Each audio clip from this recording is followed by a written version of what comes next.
ক্ষতিগ্রস্ত ছাত্র জনতার জন্য বিশেষ অধিদপ্তর গঠন হচ্ছে। উপদেষ্টা ফরিদা আরিফ হুসাইনের ভিডিও চিত্রে দেখুন বিস্তারিত। মৎস্য ও প্রাণী সম্পদ উপদেষ্টা ফরিদা আক্তার বলেছেন, জুলাই আগস্ট আন্দোলনে নিহতদের পরিবারের সহযোগিতা এবং আহতদের পুনর্বাসনের জন্য একটি বিশেষ অধিদপ্তর গঠন করা হচ্ছে।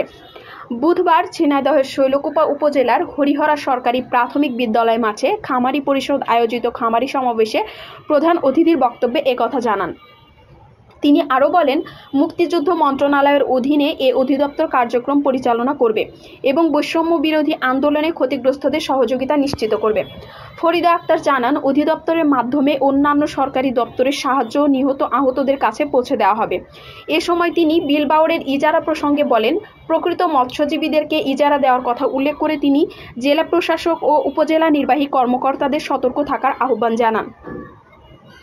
এছাড়া সমাবেশে বিশেষ অতিথি হিসেবে উপস্থিত ছিলেন attorney general advocate Mohammad Asaduzzaman, ঢাকায় নিযুক্ত পাকিস্তানের হাইকমিশনার আহমেদ মারুফ এবং আমেরিকার প্রেসিডেন্ট ডোনাল্ড ট্রাম্পের ব্যবসায়িক প্রতিষ্ঠানের প্রতিনিধি গ্যাব্রিয়েল পিনেদাস। আরও উপস্থিত ছিলেন ঝিনাইদহ জেলা প্রশাসক মোহাম্মদ আব্দুল আওয়াল, এলডিডিপির প্রকল্প পরিচালক ডক্টর মোহাম্মদ জসিম উদ্দিন, তিস্তা নদী রক্ষা কমিটির সভাপতি ফরিদুল ইসলাম সহ স্থানীয় নেতৃবৃন্দ।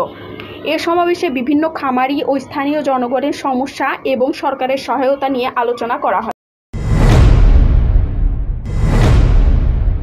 এই যে জুলাই আগস্টের যে আন্দোলন, সেখানে কিন্তু প্রায় 1500-1600 মতো শহীদ হয়েছেন বলে জানা যায়। যদি এখনো তালিকা যেগুলোকে একদম শনাক্ত করে তালিকা হয়েছে 1000-এর কম, কিন্তু আস্তে আস্তে মূল তালিকা হয়ে যাবে। তাহলে যারা শহীদ হয়েছেন তাদের পরিবারকে একটু সহায়তা দেওয়া দরকার।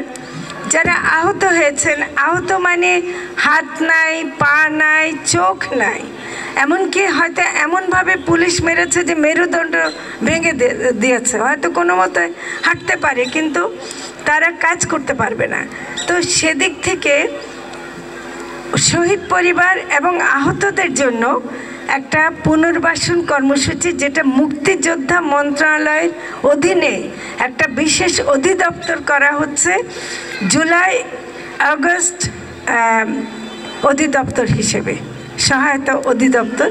তাদের মাধ্যমে সকল মন্ত্রণালয় যারা নাকি কোনো না কোনোভাবে কাজে সহায়তা করতে পারবে, তার মধ্যে মৎস্য প্রাণী সম্পদ মন্ত্রণালয়ও আছে, তাদেরকে অন্তর্ভুক্ত করা হয়েছে। আমি বলতে চাই যে আমাদের এখানে যারা আহত আছেন, আপনারা নিশ্চয় তাদেরকে চেনেন, যারা শহীদ পরিবার আছে তাদেরকে আপনারা চেনেন, তাহলে আমাদের কাছে সে তালিকা দেবেন এবং তারা যদি কোনো প্রকল্প হাতে নিতে চায়, তাদের পরিবার এবং তারা, তাহলে অবশ্যই সেটা অগ্রাধিকার ভিত্তিতে নেওয়া হবে। এটা কিন্তু মুক্তিযোদ্ধা মন্ত্রণালয়ের অধীনে হবে, তারা আমাদেরকে জানাবেন।